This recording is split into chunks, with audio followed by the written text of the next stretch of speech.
Parce que si on veut gagner une course, il faut aller vite. C'est juste un mensonge qui devient une réalité parce qu'il est répété souvent. Ça paraît ringard, ce que je dis, mais ça change la vie. Ils sont juste écolos de merde, on peut dire ça comme ça. Mais le Mans, c'est le Club Med par rapport à la Corse. D'accord. Franchement, c'est le Club Med. Et on va inventer les radars automatiques. Moi, je défie quiconque aujourd'hui de dire « je respecte à la virgule près la réglementation routière ». C'est juste impossible.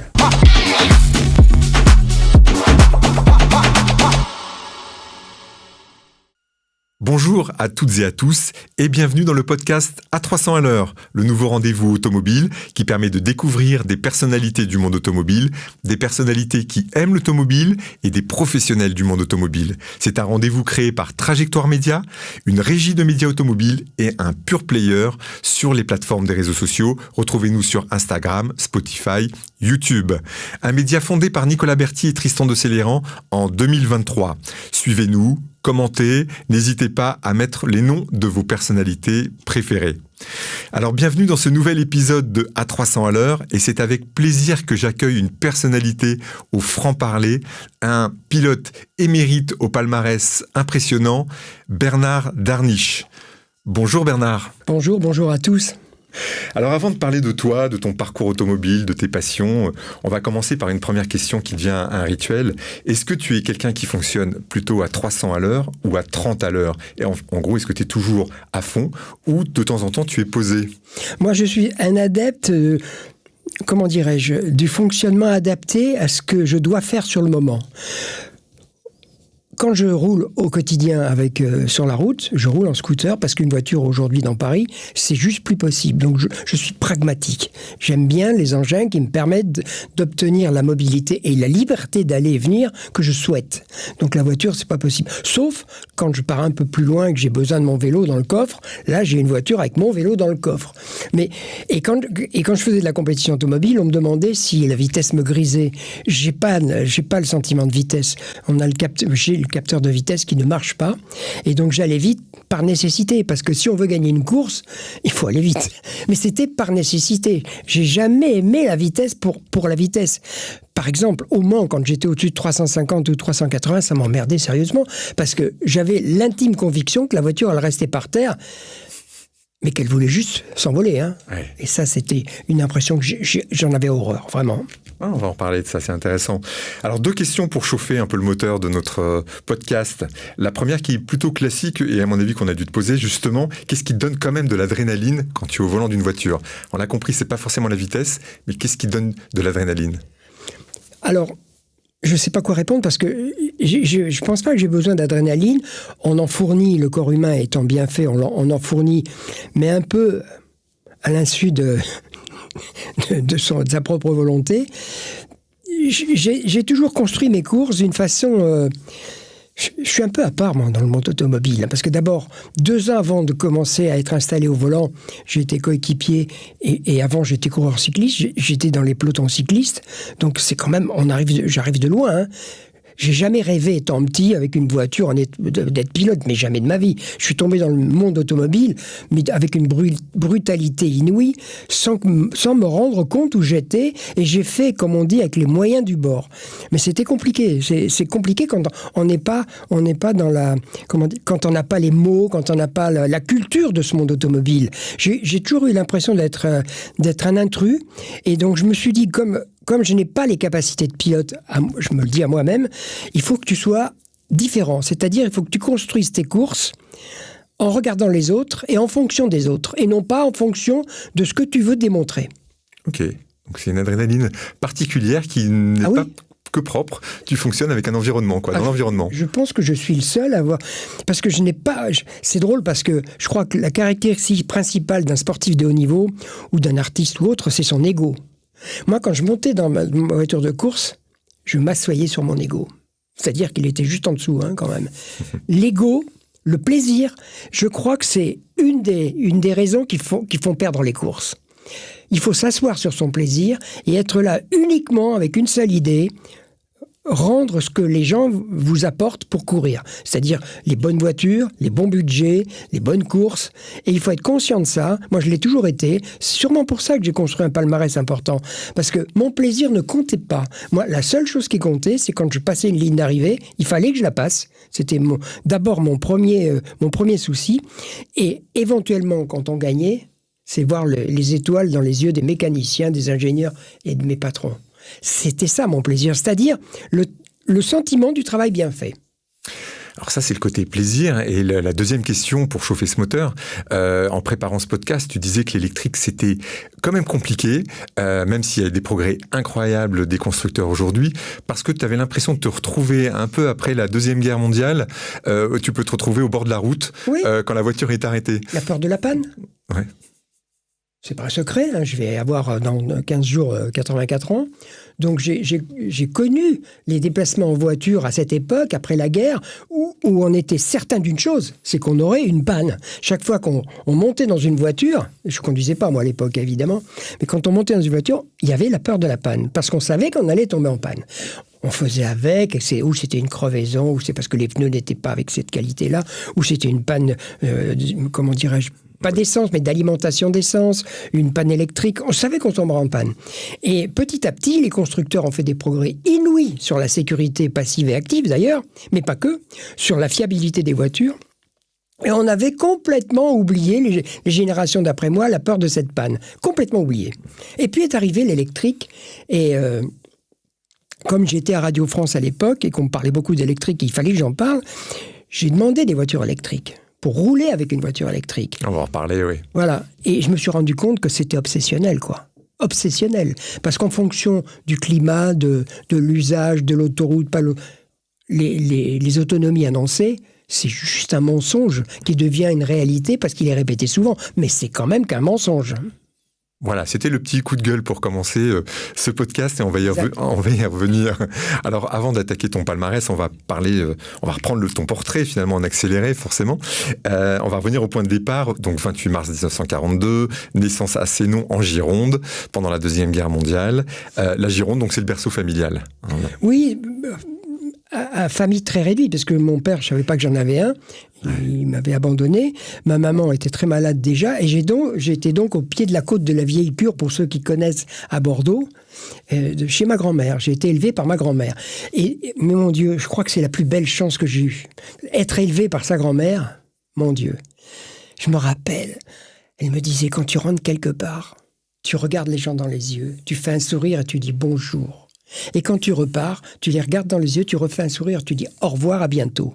Ça change la vie. Ça paraît ringard, ce que je dis, mais ça change la vie. Et vraiment, je me le suis accaparé. Vous avez vu, quand je rentre, moi je dis bonjour. Et ça change le rapport des individus les uns par rapport aux autres. Vraiment, quoi. Et c'est une chance, vraiment c'est une chance d'avoir été élevé par ma grand-mère. Alors peut-être que toutes les grand-mères sont pas comme ça, mais la mienne, elle était sublimissime, quoi. Ouais, elles le sont souvent, je suis d'accord avec toi, je te rejoins. Et effectivement, père absent, tu le disais, donc une adolescence assez perturbée parce que tu as une maladie aussi, en plus de 10 ans à 14 ans, très complexe, oui. Donc qui a dû finalement orienter ta vie différemment, quoi. On est remonté dans la région parisienne après parce que ma maman, qui était malade, s'est remarié avec quelqu'un qui s'est occupé de moi comme si j'étais son fils, et qui habitait à Corbeil-Essonnes, et ça n'allait pas. On voyait bien que ça n'allait pas. Je suis pas un monstre, mais je suis en bonne santé, jusqu'à preuve du contraire. À l'époque, tout le monde voyait que j'étais pas en bonne santé. Et puis au moment de passer en 6e à Corbeil-Essonnes, on me fait des examens. Un toubib de Balancourt me fait faire et m'expédie directement à l'hôpital Necker en disant là c'est chaud, chaud. Et j'avais un problème cardiaque occasionné, ça s'appelle des rhumatismes articulaires aigus. Il n'y avait pas de cortisone, il n'y avait pas les médicaments qui soignent ce type de maladie. Et je me suis retrouvé pendant 2 ans, 1 an et demi, 2 ans à l'hôpital Necker, où j'ai vu plein de gamins comme moi, soi-disant qu'ils partaient, ils étaient guéris. En fait, ils passaient par la fenêtre, comme on dit. Et au bout d'1 an et demi, 2 ans, moi, ça allait bien. Franchement, ça allait bien. Mon problème cardiaque, je m'en rendais pas compte. Et ils m'ont foutu dehors. Mais avec l'interdiction absolue de courir d'aller à l'école, d'avoir toute activité sportive. Waouh. Donc, ma grand-mère m'a emmené dans l'Aisne, dans un pays au milieu de nulle part, vraiment, pour pas que j'ai de sensation. Et je passais mon temps assis sur une chaise. Et puis j'ai pété les plombs, quoi, un jour, un moment. C'est là où le vélo est arrivé dans ta vie, hein, tout. J'ai pété les plombs, j'ai dit à Mémé, moi je sens que je peux courir. Elle me dit, cours. Une grand-mère... c'est... Oui, elle est plus permissive que les parents parfois. Oui. Cours. Et puis ça allait bien, je courais dans les bois, j'étais un petit homme des bois, hein. Je connaissais les oiseaux par cœur, le chant des oiseaux, je connaissais les fleurs, enfin tout. Elle m'a appris la nature. C'est incroyable d'avoir quelqu'un qui vous apprend la nature, parce que d'abord, quand vous la connaissez, vous la respectez. Mmh. Contrairement à tous les gens qui se disent écolos. Petite intervention politique.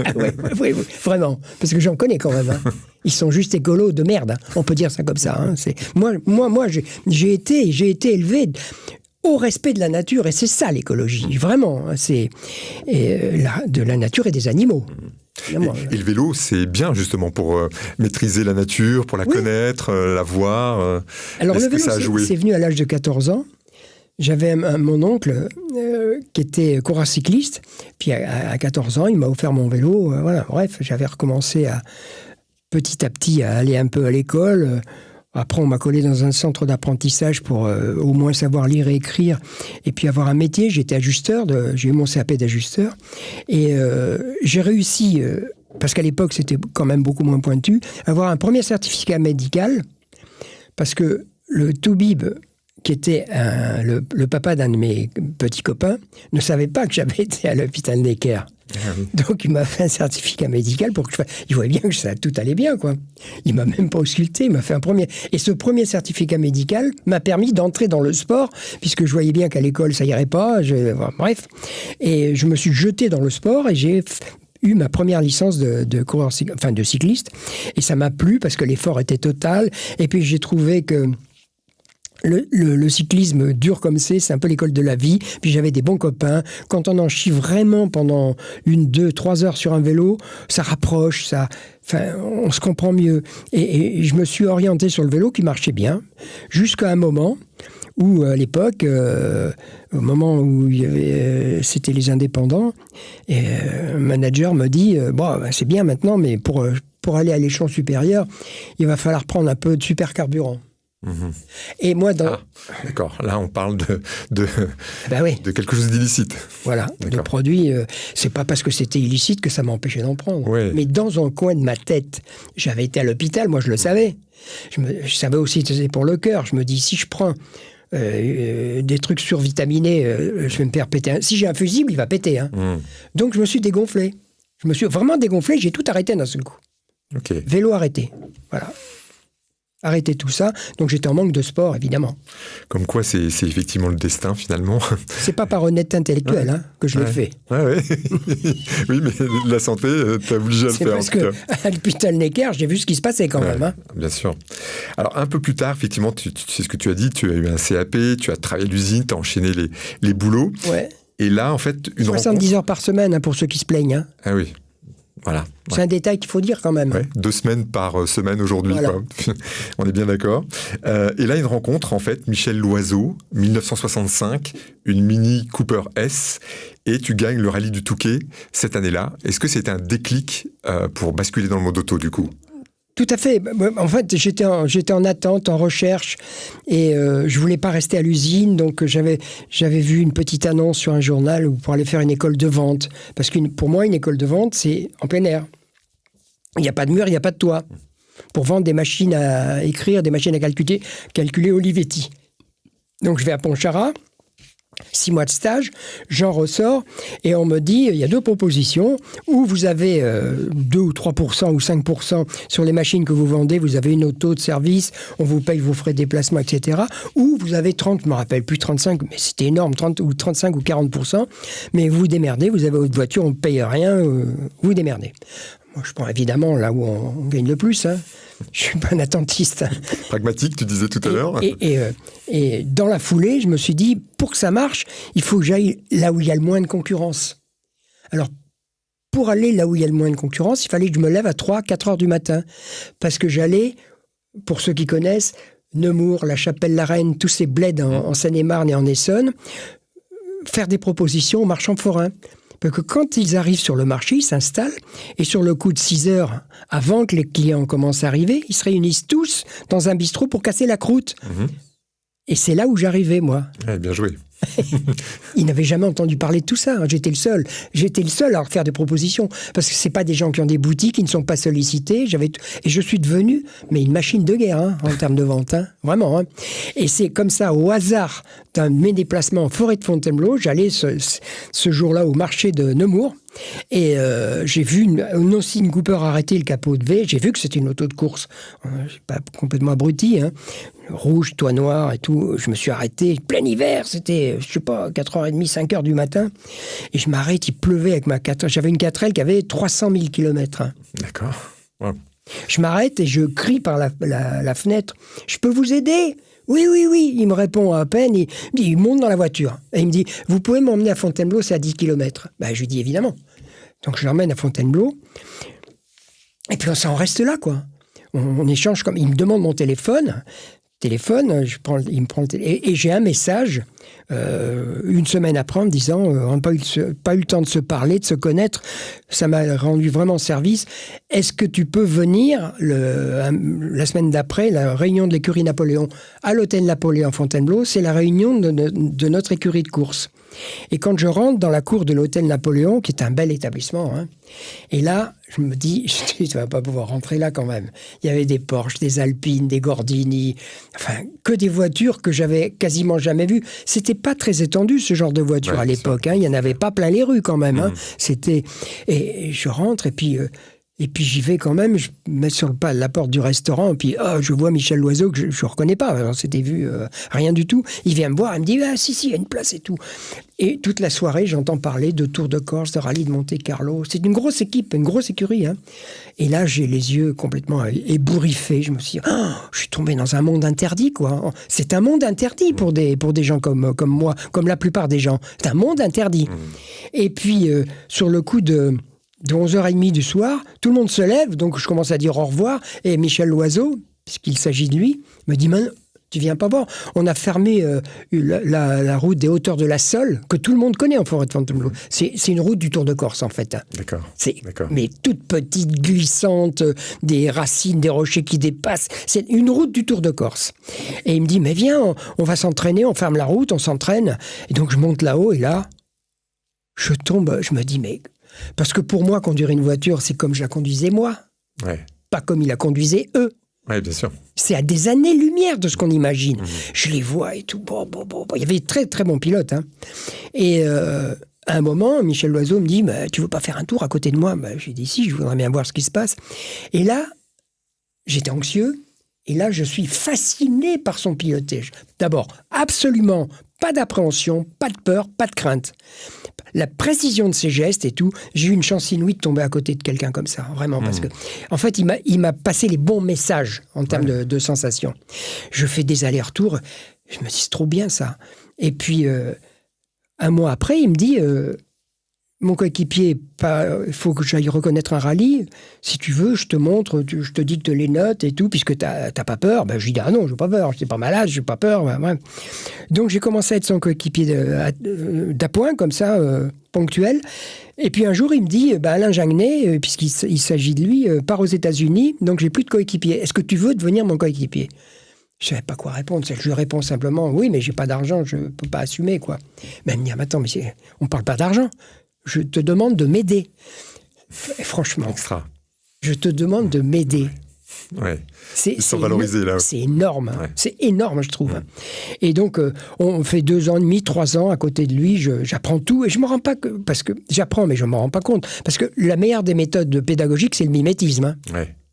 Vraiment, c'est la meilleure méthode. Quand on est à côté de quelqu'un, je l'ai su après, moi, parce que je ne pouvais pas mettre 2 mots sur ce que je voyais. Mais c'était un pilote qui conduisait d'une façon très académique. Jamais de glisse, point de freinage, point de braquage, réaccélération plutôt. Et ça a été ma méthode, Mais je ne l'ai jamais voulu. C'est lui qui me l'a appris sans le vouloir. Et moi, je l'ai intégré sans le vouloir non plus. Parce que je n'avais jamais rien vu d'autre comme pilotage. Un vrai passage de relais. Et un jour, il me dit, quand tu conduis quand même, tu as un truc, c'est bizarre, Ça va pas mal. Hein. Moi non plus, je trouve que ça va bien. Et il me fait faire un premier rallye, le rallye du Touquet. Pour moi, c'était une catastrophe parce que je suis sorti, je sais pas combien, 10 fois sur les liaisons, mais jamais sur les chronos. Et on gagne notre premier rallye, comme ça, le rallye du Touquet. Et je veux pas croire qu'on le gagne, hein, évidemment. Là, c'était avec mon copain d'école, avec lequel j'étais à l'école depuis l'âge de 8-9 ans, hein, qui m'avait vu partir à l'hôpital et tout. Et avec mon copain d'école, qui était fils de gendarme, c'est pas anecdotique hein, non plus. Hein. Fils de gendarme, moi élevé par ma grand-mère, des flèches, hein, comme on dit. Hein. Des flèches. Et on gagne le tour. Donc on était à l'hôtel à 5h de l'après-midi, empilé dans une chambre à 7 ou 8, et ils viennent taper. Il faut que vous veniez au casino du Touquet, vous avez gagné et tout. Allez vous faire foutre, on veut pas le croire. Une demi-heure après, ils reviennent, et effectivement, on va au casino, il y avait le maire, enfin le préfet, tout ça, et on gagne le rallye, des coupes, des enveloppes, et après coup, quand on s'en va, on ouvre les enveloppes, il y avait l'équivalent de 3 ans de salaire, hein, quand même. Hein. Ouais, on en reparlera de ça, ouais. Du cash à l'époque, on en reparlera. Et là, on a le tournis, hein. Ouais. Tournis. On se dit, il y a une merde quelque part, il y a eu une erreur, ils vont nous réclamer le pognon. Ouais. Ça, c'est clair. Hein.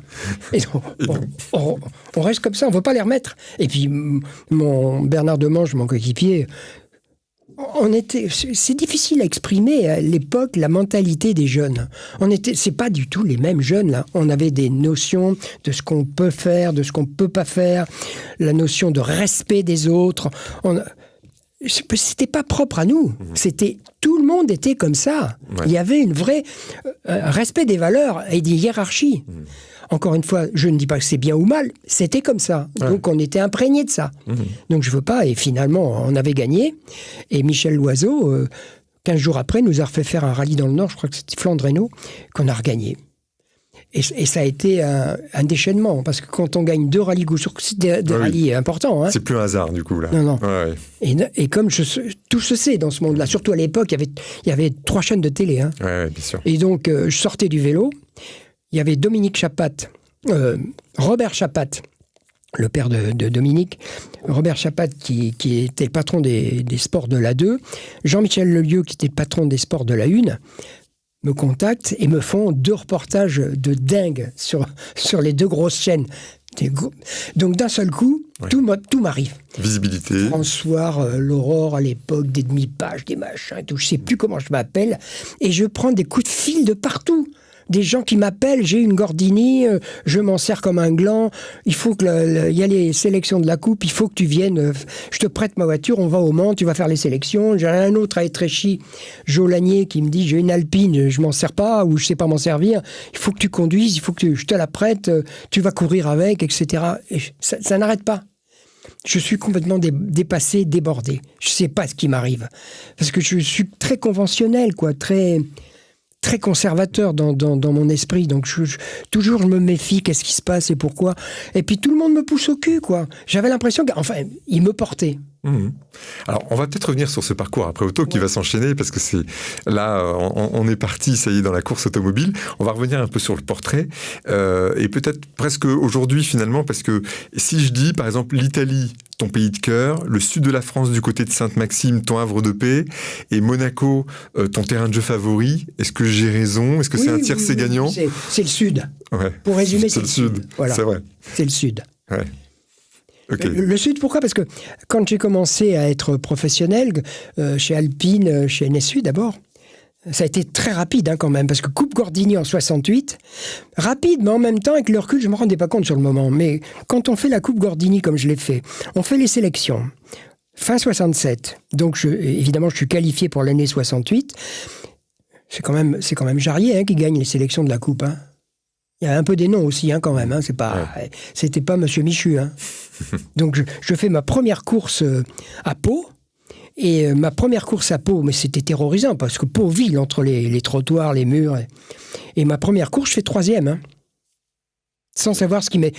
Je comprenais pas ce que je faisais au volant. Rétrospectivement. Mais j'étais 3e. Ouais. Je voulais arrêter, parce que vraiment j'avais peur. Hein. Je n'étais pas tranquille. Parce que quand on ne sait pas ce qu'on fait, on n'est pas tranquille quand même. Hein. Bien sûr. Donc j'étais en même temps performant mais prudent. J'avais un rythme. La deuxième course à la Coupe Gordini, je fais deuxième, et la troisième, je gagne. C'est pas du hasard, quoi. Enfin, mais moi, je le voyais pas. Je le voyais comme ça. Je me dis, ouais, t'as de la chance et tout. Mais autour, non. Parce que les gens qui sont objectifs, qui regardent les choses avec un peu de recul, on voit bien qu'il est peut-être pas comme tout le monde, celui-là, quand même. Hein, il gagne tout. L'Alpine, prêtée par Jo Lanier, fait le rallye du Maine, le rallye de Touraine, tous ces gros rallyes que je gagne. Ouais. J'avais jamais vu ces épreuves de ma vie. Ouais. J'y allais pour la première fois, on gagne à chaque fois. Hein. On gagne. Ouais. En fait, en gros, partout où on allait, on gagnait. Ouais. Donc, il me portait à bout de bras. Vraiment, ça a été une période incroyable parce qu'on se dit, tout va s'arrêter un moment. On a entrevu un monde, ce monde interdit de la course automobile. On a l'impression d'y être, et je me disais, comme t'as rien fait pour le mériter, t'as pas appris, tu sais pas, t'es une broque, ça va s'arrêter. J'étais vraiment... Tu culpabilisais presque, oui, en fait. Oui, vraiment. Ouais. Je n'ai jamais profité des résultats, de tout ça. Et j'ai jamais profité. Vraiment, mais jamais profité. J'étais un besogneux, comme on dit. Hein. Ouais, un besogneux, et au moins tu profitais des étoiles plein les yeux de ceux qui étaient autour de toi. C'est ce que tu disais tout à l'heure. J'ai toujours été dans cette logique. Donc, moi, les copains qui prennent une voiture, je faisais quand même gaffe, on me prenne une voiture, je voulais pas la plier. Hein. C'est clair. Ouais. Voilà, c'est... Alors, petite question, parce qu'on retourne juste avant justement cette passion automobile et puis ce palmarès.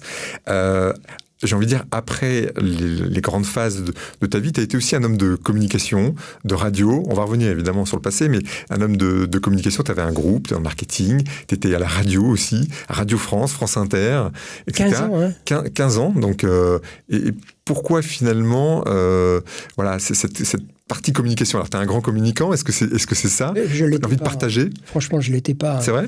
Moi, la première fois un de mes premiers rallyes, quand j'étais chez Alpine, donc rallye international, c'était neige et glace, j'étais pilote officiel Alpine, et je venais de gagner ce rallye, c'est à Grenoble, ou je ne sais où, dans ce coin-là. Et il y avait Bernard Spindler, qui était une personnalité énorme dans le monde de l'automobile. Il était patron de RMC, Radio Monte Carlo, qui était une radio hyper mouse à l'époque. Et à la descente du podium, il vient me voir, il me dit « Explique-moi la gueule que tu vas faire quand tu vas pas gagner. » Parce que là, en étant vainqueur, putain, j'avais l'impression que tu avais enterré 50 personnes, là, quand même. Hein. Il m'a dit « Il fallait que tu apprennes à sourire, à parler, à t'exprimer. » Et ça ma grand-mère, à sourire, à être vivant. À être vivant, parce que j'étais tellement tétanisé partout que j'étais plus vivant, quoi. J'étais stressé. Et donc, Bernard Spindler, sans me le dire, m'a pris en main, et c'est un énorme journaliste. Hein. Moi, mon métier de radio, de télé, je les ai appris, je crois que j'ai eu les deux meilleurs, plus grands journalistes de l'époque. C'est Bernard Spindler et Stéphane Paoli. D'accord. Et Stéphane Paoli, hein, franchement. Je crois que j'ai eu les deux plus grands journalistes qui m'ont pris en sympathie, qui ont voulu m'aider, qui m'ont aidé, qui m'ont appris le métier, quoi. Voilà. Ce qu'on appellerait du média training aujourd'hui. Maintenant, voilà, il y a des métiers pour ça, pour apprendre à communiquer. Mais là, ils te l'ont appris naturellement. Pas à l'époque, hein. Voilà, pas à l'époque. C'était des mères de toi. Hein. Et là, ils te l'ont appris, voilà. Ah ouais, ils m'ont appris. Ouais. Ils m'ont pris avec eux parce que, d'abord, à France Inter... beaucoup à Radio Monte Carlo, évidemment, il me prenait beaucoup. Mais à France Inter, c'est Stéphane Paoli qui faisait la matinale, le matin. J'étais donc dans les 5 ou 6 personnalités dans le studio, et on était de connivence. Et il y avait toujours un politique qui était invité. Et il voyait mon attitude, s'il était légitime que je pose une question juste pour l'emmerder quand même. Hein. Il voyait dans mes yeux. Et c'était... comment dirais-je, c'était le petit truc inconnu. Parce que j'avais toujours la question qui emmerde, quoi. Enfin, qui ne voulait pas entendre. Mais c'était encore à l'époque où on pouvait le faire. Aujourd'hui... Peut-être plus compliqué, ouais, moins convenu. On ne peut plus le faire, non. On peut plus le faire. Alors, on va attaquer après ce portrait, cette passion automobile. Enfin, on verra si le mot passion est la plus juste, effectivement, comme tu le disais. Mais déjà, avant d'attaquer, ton surnom, c'est la Luge. Donc, ouais. Et il faut partir au départ. Pourquoi la Luge? Alors, pourquoi la Luge? Mais c'est directement lié au fait que je suis arrivé dans ce monde-là sans métier. sans base technique.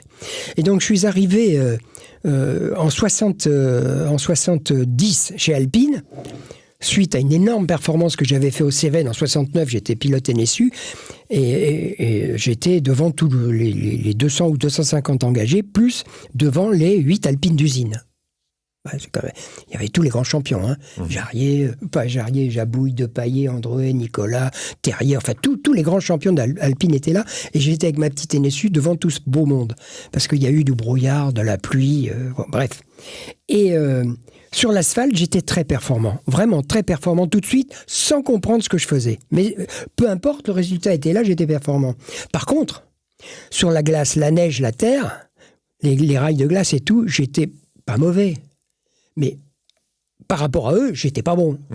Par rapport à Nicolas, Terrier, etc., j'étais pas bon. J'avais la trouille, moi, sur les rails de glace. Hein. Donc j'étais un peu en retenue et pas en attaque. Et Jean-Pierre Nicolas me dit... on faisait le championnat du monde quand même. Hein. Il me dit, on s'emmerde pour marquer des points, tu vas monter à côté de moi jusqu'à temps que tu comprennes. Je montais à côté de lui jusqu'à temps que je comprenne. Faut quand même le faire. Et à un moment, ils m'ont collé dans les courses sur glace à Chamonix, ça veut dire que je gagnais, et ils se sont mis à m'appeler la luge. Parce que de quelqu'un qui ne glissait pas du tout, je me suis mis à glisser, mais comme un malade sur les sols glissants, quoi. On va y revenir, effectivement. C'est venu comme ça. C'est venu comme ça, ok. Rétrospectivement, finalement, tu as un parcours du parfait pilote, quelque part. Rallye, 24 heures du Mans, Paris-Dakar, on va revenir sur ces sujets-là. Et puis des courses mythiques. Et pas de F1. T'as jamais été tenté, on t'a proposé, ou alors c'était pas le même milieu, on m'a proposé de faire du circuit, mais... Moi, vous savez, moi, j'étais ajusteur dans une usine, hein. Faut jamais l'oublier, ça. Et pour moi, c'était une embellie de me retrouver, comme on dit, je suis passé de l'usine Testu à Corbeil-Essonnes à l'hôtel de Paris à Monaco, hein. Et c'est parlant, ça. Hein. Ouais. Ça, c'est factuel, c'est concret. Et je ne voulais pas prendre le risque, puisque ça réussissait, même si je comprenais pas trop ce qui se passait en rallye, je ne voulais pas quitter les rallyes pour aller dans une discipline où je n'avais aucune espèce de notion de réussite ou pas. Je savais pas ce que ça allait faire. Donc, il faut savoir aussi, à l'époque, le rallye était beaucoup plus important que la F1 et toutes les courses en circuit. Hein. Le rallye, c'était top niveau. Hein. D'accord. Okay. La F1, c'était embryonnaire, hein, c'était pas ce que c'est aujourd'hui. Hein. Il n'y a pas Canal+ à l'époque. Hein. Donc, j'ai préféré rester dans ma zone pas de confort, mais de confort professionnel et financier. Parce qu'en 68, quand j'ai eu mon premier contrat de pilote professionnel, fin d'année 68, j'avais pris la décision d'arrêter de courir parce que ma fille venait de naître. Donc, je ne pouvais plus me permettre de faire tout et n'importe quoi. Et ma fille étant là, maintenant, je ne voulais pas, comment dirais-je, le confort familial, pour moi, c'était quand même prioritaire. Hein, vraiment. Hein. Ça l'a toujours été. D'accord. Mais du coup, tu as quand même piloté une F1 ? T'as fait un... Ah non. Jamais. Oh si, on a mis le cul dans les monoplaces. Hein. Oui, voilà. Mais pour rigoler, comme ça. D'accord. J'ai fait du proto. Hein. Du proto, j'ai fait avec les Alpines A440. J'ai fait du proto. Mais la F1, non. Et puis la F1, c'était comme embryonnaire. Hein. C'est plus tard que Renault est venu à la F1. Moi, j'étais déjà... avec le volant Elf. J'étais obsolète, hein, déjà. Alors, cette première partie, effectivement, l'univers du rallye, donc discipline maître, donc de 68 à 87, tu as couru plus de 20 ans, plus de 20 ans, de 26 ans à 45 ans, j'ai fait les calculs, donc, et c'est parti pour les chiffres, donc 87 victoires. Pour combien de courses ? D'ailleurs, je n'ai pas trouvé cette data, tu vois, je cherchais à droite à gauche. Des centaines ? Ou peu, finalement ? Je pense que c'est autour de 300, 350, pas plus. Hein. D'accord. Bon, un bon ratio quand même. Oui. Il y a une densité de résultats qui est énorme, c'est sûr. Ok. Ensuite... Et pas beaucoup de sorties de route, hein, quasiment pas. Hein. Ouais, ça c'est exceptionnel, c'est sûr. Donc 3 fois champion de France des rallyes, 2 fois champion d'Europe en 76 et 77, 2 fois champion du monde constructeur en 73 sur Alpine et 75 sur Lancia, un rallye de Monte-Carlo en 79, 6 tours de Corse gagnés, équivalent après plus tard de Didier Auriol effectivement en WRC, 6 participations aux 24 heures du Mans, 3 participations au Paris-Dakar, plusieurs participations aux 24 heures de Chamonix, victoire en 84 et 3e en 1993 avec Paul Belmondo, on en reparlera après. C'est le palmarès effectivement énorme en fait quand on descend les chiffres. Moi ce qui m'intéressait c'est d'être de donner une vraie... répondre aux attentes des gens qui m'employaient, c'était pas tellement de palmarès, parce que j'ai quand même eu une carrière assez compliquée, comme ma vie d'ailleurs, au départ. Quand je suis sorti de chez... Je suis parti de chez Alpine parce que j'avais l'intime conviction qu'avec Alpine, Alpine ça marcherait, mais l'arrivée de Renault, ça ne marcherait plus. Mmh. L'arrivée de Renault, ça casse les systèmes. Mmh. D'accord. Qu'est-ce qui se passe aujourd'hui, là ? C'était pile là, à ce moment-là. Renault est vraiment rentré, oui. Alpine à ce moment-là. Moi, quand vous parlez à un ingénieur polytechnicien de chez Renault, que vous lui dites...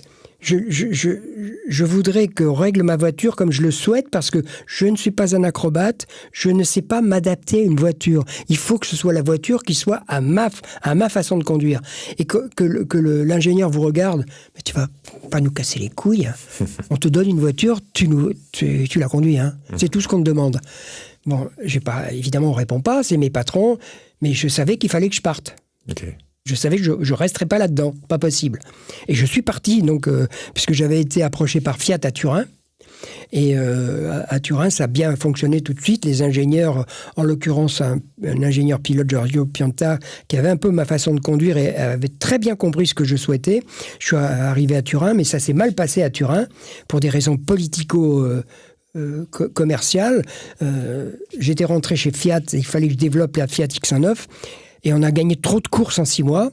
Et Furio, qui était le patron de l'ancien, il nous a fait retirer le programme. Donc, j'avais plus de courses. J'avais plus de programme, j'étais payé, mais j'avais pas de courses. D'accord. Et c'est comme ça que j'ai loué une Stratos avec Bernard Spindler qui m'a aidé. Une Stratos, mais de série, avec laquelle on a gagné le premier Tour de Corse, le deuxième, premier Tour de France, le Tour de Corse, etc. Mais c'était du raccro, tout ça. Et quand j'ai réussi à faire créer cette équipe Lancia France à M. Jardonnet en 76, ça a été au prix d'efforts incroyables. Parce qu'en fin d'année 76, que je me retrouve au Tour de Corse avec les Lancia officiels en face de moi, qui étaient toutes avec des 24 soupapes, 330 chevaux, et moi avec une 2 soupapes avec 280 chevaux, 40 chevaux d'écart, c'est... Oui, bien sûr. Bon, en Corse, avec la condition physique que j'avais, pour un malade du cœur, c'est paradoxal, mais c'est comme ça. Et je me suis refait parce qu'on avait des épreuves des chronos de 170 km, 150 km, et c'était pas l'auto qui comptait, c'était vraiment la condition physique. Donc, avant l'arrivée, j'étais en tête devant Munari, et là, on m'explique qu'il faut que je laisse gagner Munari pour des raisons budgétaires pour l'année d'après. Comme j'avais juste un contrat d'un an, 76, et que tout était remis en question pour l'année 77, je me suis dit, je vais faire l'effort de le laisser gagner, si ça m'assure le contrat l'année d'après, en 77. C'est comme ça que ça s'est fait. D'accord. Ok. Et du coup, qu'est-ce que tu as préféré c'est conduire quand même l'Alpine, époque Alpine, ou la Lancia, ou ces deux voitures qui sont très différentes, on ne va pas les comparer? Ou est-ce que tu as pris du plaisir quand même dans les deux véhicules? J'ai pas pris de plaisir. Oui. Franchement, je prenais pas de plaisir. Ça aussi, c'est très paradoxal. Parce que j'avais une charge d'obligation de résultat tellement forte que je prenais pas de plaisir. Par contre, là où j'ai commencé à prendre du plaisir parce que je n'avais plus besoin de résultats, c'était un peu construit mon histoire, c'était avec la BMW M1. Okay. C'est moi qui ai pris la décision au Mans, dans la nuit, sous la flotte et dans le brouillard, de me dire, mais cette voiture en rallye, on va faire un massacre avec ça. Et c'est moi qui comment j'en ai parlé à Hugues de Chaunac, à BMW, etc. On a pris l'idée de mettre cette voiture en rallye avec 2 années de développement que j'ai pas pu assumer parce qu'au bout d'une année, je me suis retrouvé à l'hôpital avec une hernie discale terrible, donc j'ai arrêté le développement. Mais vraiment, cette voiture, elle m'a donné un plaisir. Mais c'était une voiture incroyable, 450 chevaux, hyper équilibré, point de braquage hyper précis, jamais de sous-virage, jamais de sur-virage. Enfin, une auto, comme on rêve d'en avoir une quand on est un pilote maladroit comme moi, en gros. Et c'est la seule fois. Et puis, j'avais pas cette pression, quoi. J'avais 2 années de développement, on n'avait pas à gagner. j'avais pas l'obligation de résultat. D'accord, ouais. Et là, c'était du coup, c'était plus tranquille, moins de pression finalement. Exactement. Pas de pression avant. Mais quand même, dans ces années 70, on vous appelait les mousquetaires. Effectivement, après le tennis dans les années 20, il y a eu les mousquetaires dans les années 70 dans l'automobile.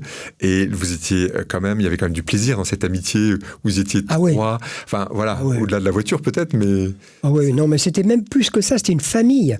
Puisque la vraie équipe officielle pour le championnat du monde, il y a eu beaucoup de choses de dites, mais la vraie vérité, c'est que les 3 pilotes officiels, c'était Terrier, qui nous a quittés bien trop tôt déjà, Jean-Pierre Nicolas et moi. Que les choses soient dites. En 73, le championnat du monde, c'est nous. Jean-Claude Androuet, cette année-là, a gagné le rallye Monte-Carlo, il était intérimaire. D'accord. Il était déjà sous contrat Lancia. Oui, parce qu'on parle souvent de lui dans les mousquetaires. Oui, mais c'est faux. D'accord. C'est faux. Il était chez Alpine, mais l'année du championnat du monde, les 3 pilotes définis comme pilotes pour le championnat du monde, c'était nous. Voilà. Et Jean-Claude Androuet était déjà chez Lancia, il courait avec la Stratos déjà. S'il n'est pas resté, c'est son problème, c'est pas le mien. D'accord. Parce que dans une équipe, quand vous y rentrez, le plus dur, c'est pas d'y rentrer, c'est d'y rester. C'est d'y rester, oui. Alors après, un tout petit peu plus tard, en 79, il y a cette 47e édition du rallye de Monte-Carlo que tu racontes souvent, et je crois que c'était une des courses les plus marquantes où tu avais un retard finalement que tu as rattrapé, et je crois que voilà, c'est une des courses les plus marquantes de ta vie, ou pas. Oui. Parce que autant j'avais vraiment beaucoup de réussite en Corse, parce que, nonobstant le fait que je donne cette victoire, c'est 7 victoires en Corse. 7 victoires, pas 6. D'accord. Ouais, D'accord. C'est pas rien quand même. Hein. Ouais, c'est clair. En 10, 11 ans. Oui. C'est pas rien. Et autant je n'avais pas de réussite sur le Monte-Carlo, parce que la première fois où j'ai été en tête jusqu'à l'arrivée à Monte-Carlo, c'était en 72, je crois, et c'est Munari qui a gagné. Moi, j'étais avec l'Alpine, et la boîte s'est bloquée, en vue de l'arrivée, hein, la boîte bloquée, pas cassée, bloquée. Et j'ai pas pu rentrer la voiture, donc on n'a pas gagné. Et je me suis dit à ce moment-là, tu gagneras jamais le rallye, il y a un problème, il y a un chat noir quelque part, ça va pas, tu gagneras. Ça s'est mal passé, ça se passait mal. Et en 79, ça se passait encore mal, j'étais malade au départ, on arrive à la dernière nuit, j'avais 6 minutes 30 de retard, et j'étais honteux, quoi. Mais vraiment honteux, j'osais pas me montrer, moi, à mon équipe. Hein. Et puis on était donc dans l'hôtel... je ne me rappelle plus quel hôtel à Monaco. On prenait toujours, quand c'était possible, des chambres avec une porte communicante avec Alain, parce qu'on se parlait beaucoup. Hein. Pas dans la voiture, mais en dehors de la voiture, on se parlait beaucoup. On parlera d'Alain Mahé, ton copilote, effectivement. Oui. Pendant 20 ans, on en parlera, effectivement. Ouais. Et donc, je dis à Alain, il reste 10 épreuves. Si on continue comme c'était, on ne va pas faire un temps scratch. Et il me regarde, il voit que j'ai une idée à la con. Il le voit. Il me dit, qu'est-ce que tu vas m'inventer là ? Je lui dis, écoute, j'ai fait des calculs. Ils vont tous partir avec 250 clous. 250 clous sur les parties sèches. Ça perd 10 secondes au kilomètre. 10 secondes au kilomètre. Tu commences à faire des calculs, quoi, en fait. Voilà, moi j'avais tout fait mes calculs et je lui présente ça à ma façon. Et je lui dis, par contre, sur la glace, voilà, moi je lui dis, on va mettre des racing pluie larges, des racing larges, très larges, hein, pluie retaillée pour la motricité dans le haut des cols. J'étais pas sûr qu'on monte. Hein. Il me dit, bon, théoriquement, c'est sûr que tu as raison, théoriquement, mais on passera jamais la ligne d'arrivée, on va se vautrer. Parce que sur la glace, avec des racing pluie, c'est l'équivalent d'adhérence d'un morceau de beurre dans une poêle chaude. Hein. Ok. Bah oui. On voit la comparaison. Hein. Voilà. Et donc, on fait le premier Turini. Dans la montée, les 2 kilomètres qu'il y avait sur la glace, les spectateurs courent à côté de moi quand même. Hein. J'arrivais pas à monter. Une roue dans le bas-côté, dans la gravette. J'arrive à monter. Avant, j'avais attaqué très très fort. On monte et ouf, je me dis, mais la descente, c'était encore pire. J'avais pas de frein, rien. Wow. Je m'arrêtais en me frottant sur les murets, sur les rochers. C'était terrible. Et puis on sort des 2 kilomètres de glace, et là j'en vois fort. Je m'applique, j'en vois. On arrive en bas et on fait le temps scratch avec un gros écart, hein, 20 ou 25 secondes d'écart. Et puis donc on arrive à l'assistance d'après pour continuer. Ils se précipitent sur la voiture. À l'assistance, je vois qu'ils mettent des pneus clous. Et je lui ai dit, Alain, on va réessayer une deuxième fois. Il m'a dit, t'es quand même t'es barge. Hein. Tu vois les chaleurs qu'on s'est fait et tout, t'es barge. Hein. Je lui ai dit, une fois. Ouais, on réessaye. Ah, me dit, m'emmerde, allez. Je leur dis, remontez-moi des racing pluie et on refait le temps scratch. Et la troisième épreuve, j'arrache encore l'autorisation à Alain. La quatrième, la cinquième, arrivé à la 9e pour le départ de la 10e. Les mécanos se précipitent et veulent me mettre des racing pluie. Et là, je dis non, on va monter des clous pour assurer le coup.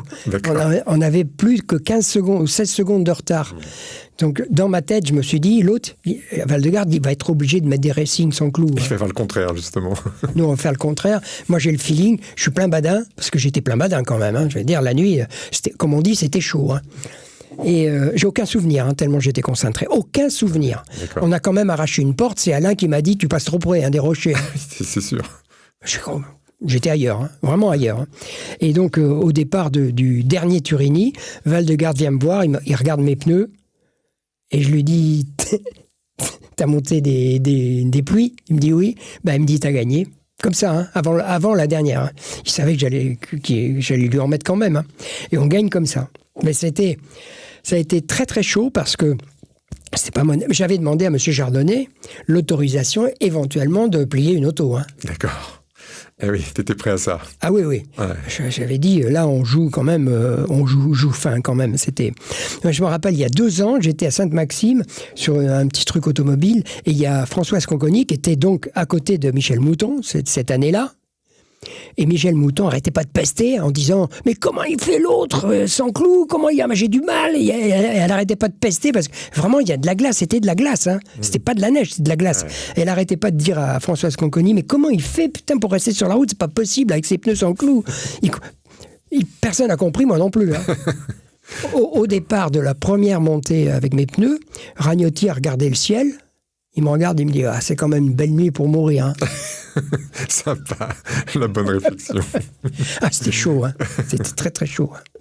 Alors justement, tu parlais d'Alain Mahé, ton copilote, pendant 20 ans. Comment on construit une telle relation en fait? Parce que c'est incroyable, c'est très sympa déjà. Ah oui, une confiance énorme, j'imagine, de sa part, dans un coup de volant, quoi, évidemment. Moi, avant d'être un coéquipier, c'est déjà un pote. D'accord. Autrement, c'est pas possible. Ça l'était avant. Oui, c'était un pote. D'accord. Moi, j'étais très ami avec un notaire à Garéoul, un petit village du Var, qui courait avec une NSU. J'étais ami avec lui, sa famille, etc. Ses filles. On partait en vacances en bateau avec lui, avec ma famille, ma fille, ma femme. Et puis Alain venait. Alain était le coéquipier de ce garçon. Donc ça s'est fait, comment dirais-je, par amitié. Ok.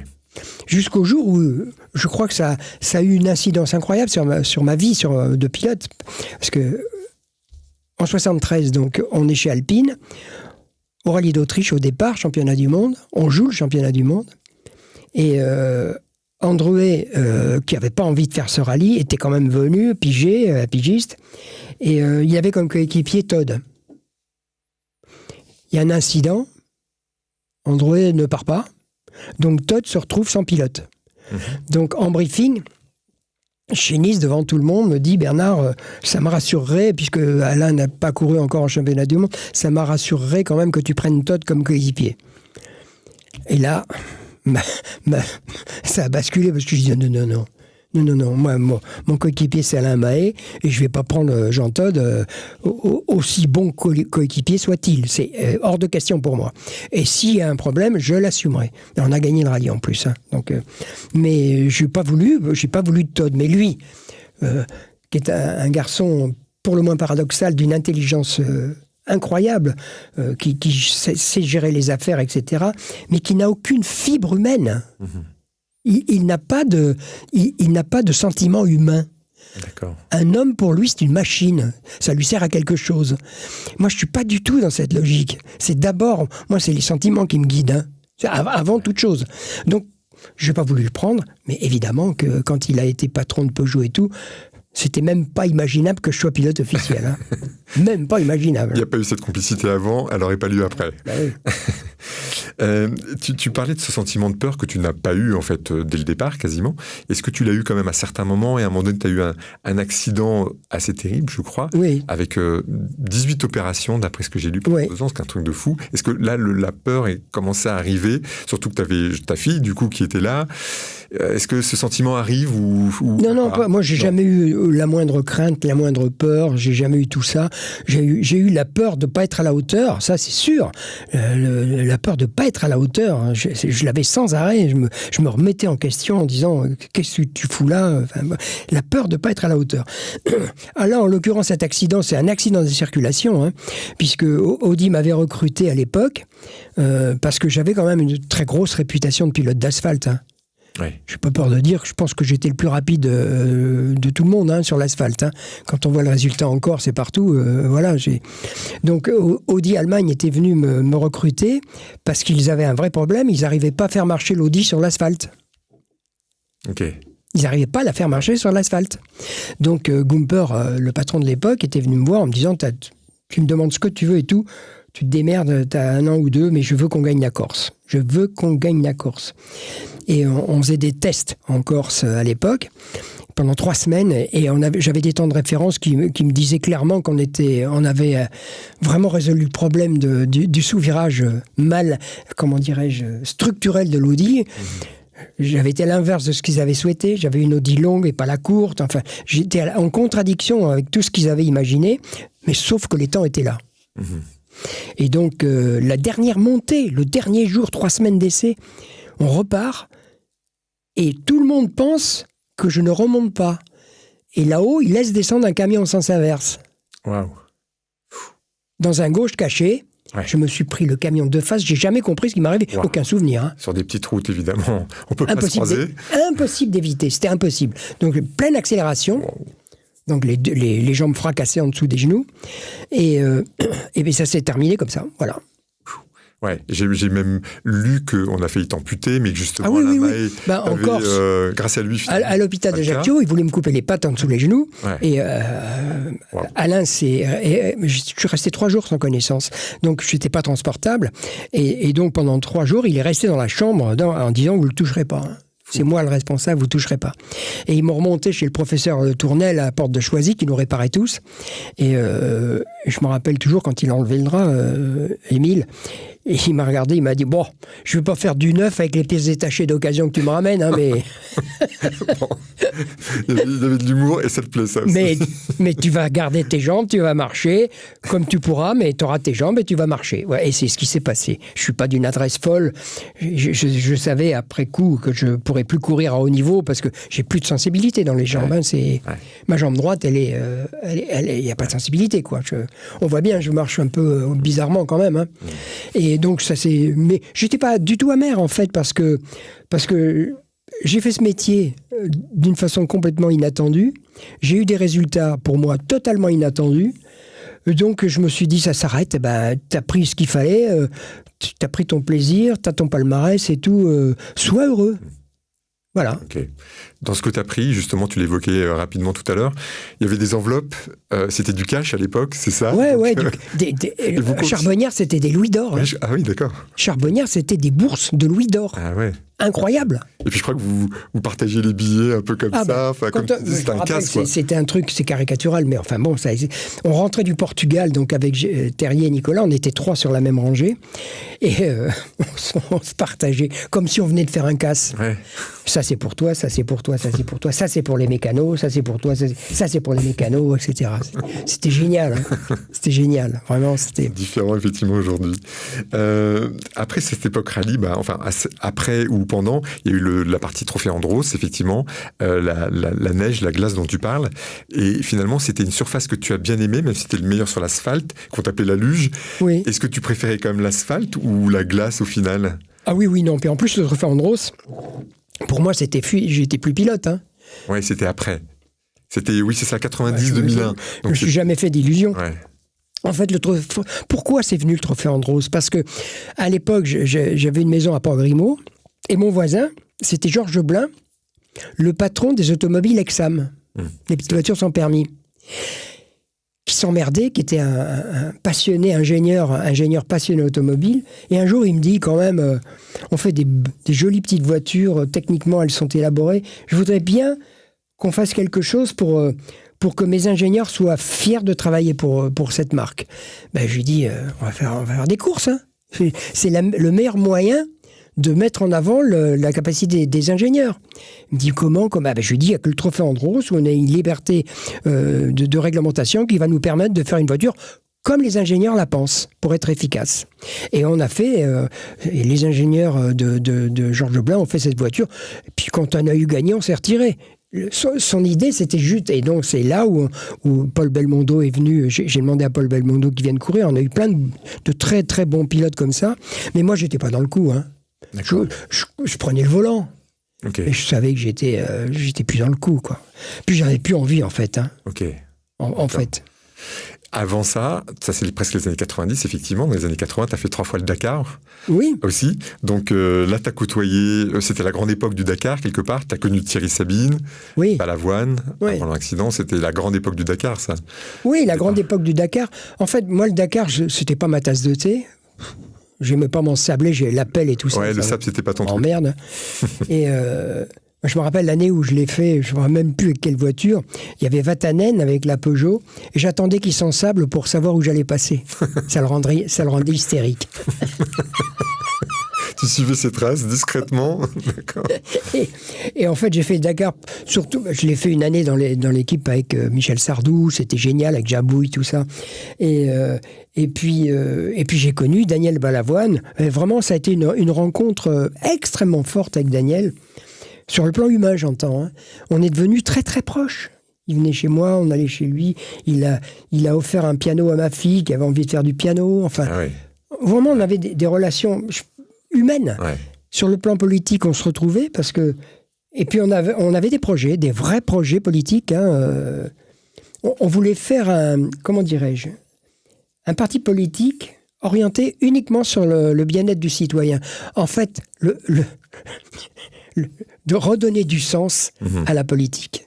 Ouais, le vrai mot politique. Quand on l'écoute parler, on voit bien que c'était ça, quoi. Ouais. Donc, on avait des projets dans ce sens-là, et puis tout s'est arrêté. J'étais très peiné. Vraiment, ça m'a arraché la tête de voir ce garçon qui avait des qualités humaines incroyables. Hein. Vraiment. Hein. Et vocales. Et vocales. Ouais. J'allais à tous ses enregistrements, ses concerts, quand il écrivait. Il était génial. Quelle puissance intellectuelle, vraiment, quoi.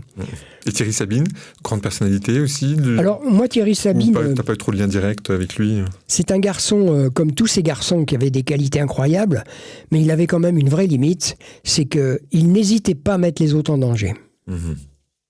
Est-ce que c'était l'époque? Celui qui se met en danger soi-même, moi, j'ai rien à dire. Hein. Ouais.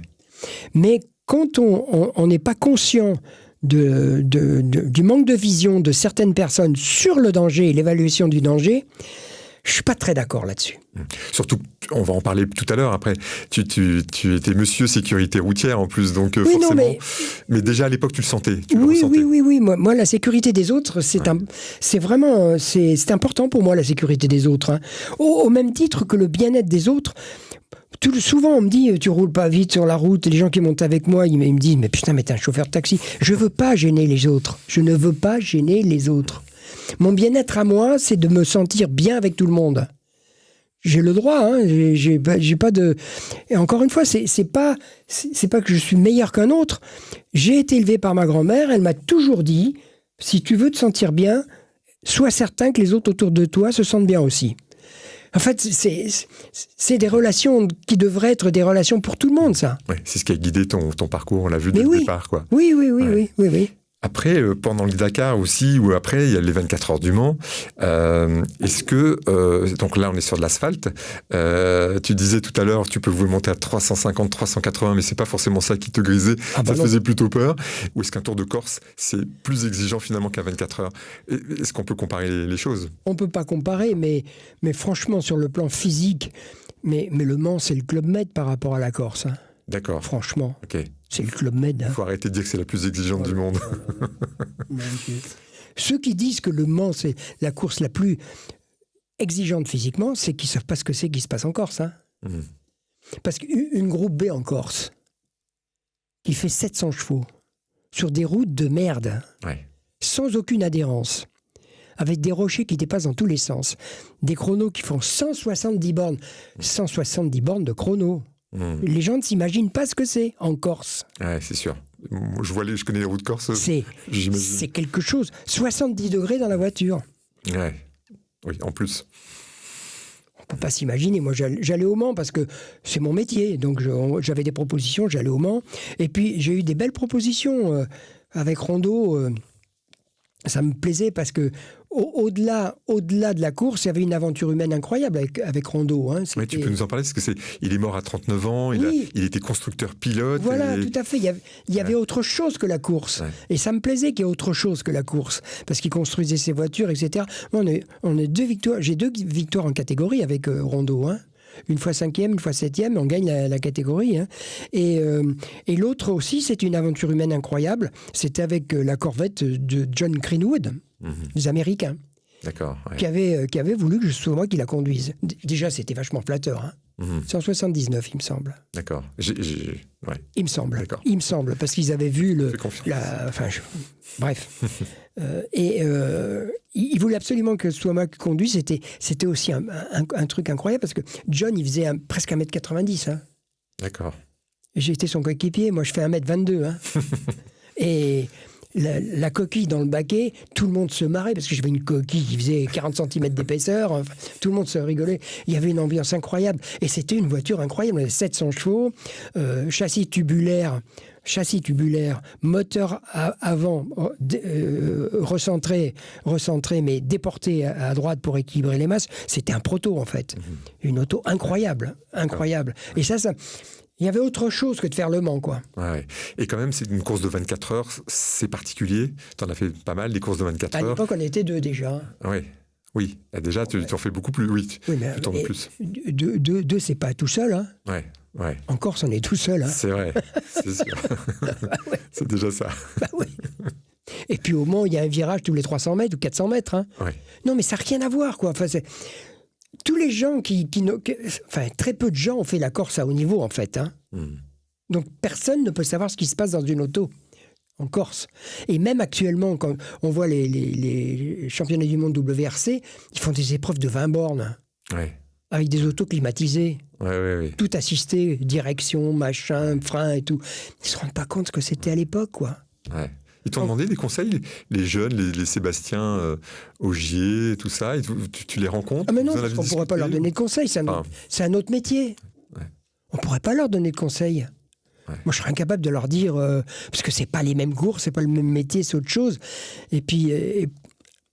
Non, honnêtement, non, je les connais à peine. J'ai parlé une fois à Ogier.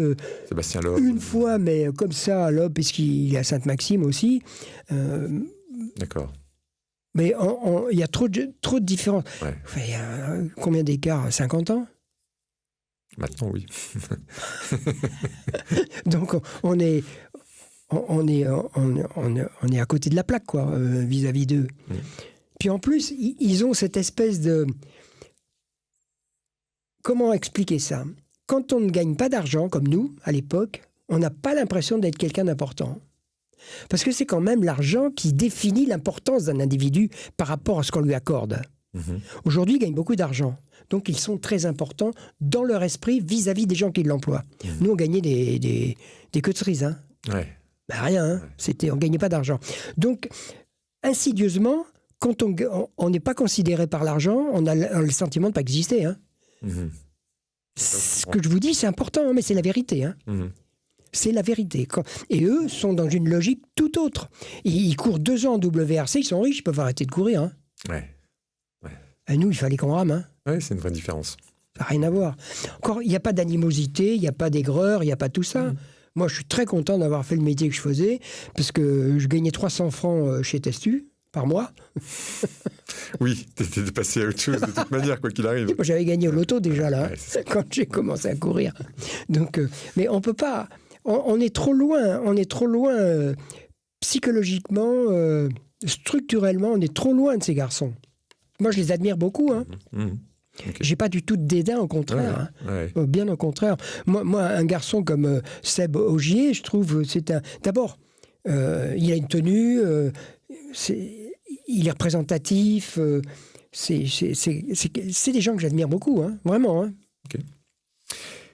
On part sur un autre chapitre qui est la prévention routière, un gros pan aussi de ta vie, avec une mission qui t'avait été demandée par Jacques Chirac. Ouais. Tu étais proche de Jacques Chirac, qui était Premier ministre à l'époque, qui aurait pu te nommer ministre, je le sais, mais la politique, justement, t'en as parlé peut-être au sens noble, et on reviendra là-dessus. C'était quoi le job de cette mission ? Alors sur le moment, évidemment, quand il m'a appelé, quand c'est Roussin qui m'a passé un coup de fil un jour, son directeur de cabinet, et il me dit, le patron veut vous voir.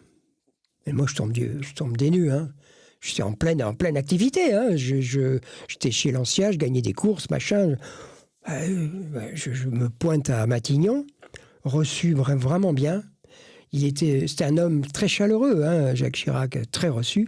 Mais je lui dis, monsieur, faut m'expliquer, je comprends pas bien là, ce que vous attendez de moi. Il me dit, c'est pourtant simple, hein. Il me dit, moi, j'ai besoin d'une référence de performance et de sécurité. Et vous l'êtes. Vous gagnez ça, quasiment tous les dimanches une course, vous sortez jamais de la route. Donc vous êtes un exemple. On peut être performant en toute sécurité. J'avais pas pensé moi ça. Ouais. Mais en fait, c'était complètement justifié ce qu'il me disait. Hein. Et il me dit, j'ai besoin de leur mettre des coupes aux enfants des écoles, à UCL, enfin sa région à lui. Et il m'a dit... si vous l'acceptez, on va remettre sur le thème de la sécurité routière. On va les impliquer là-dedans, leur montrer que la performance, c'est pas forcément faire des choses emmerdantes. On peut être très performant en étant en sécurité. Et je suis parti là-dedans. Et au bout d'un certain temps, je me suis retrouvé avec lui. Et puis j'ai été comment on peut dire ?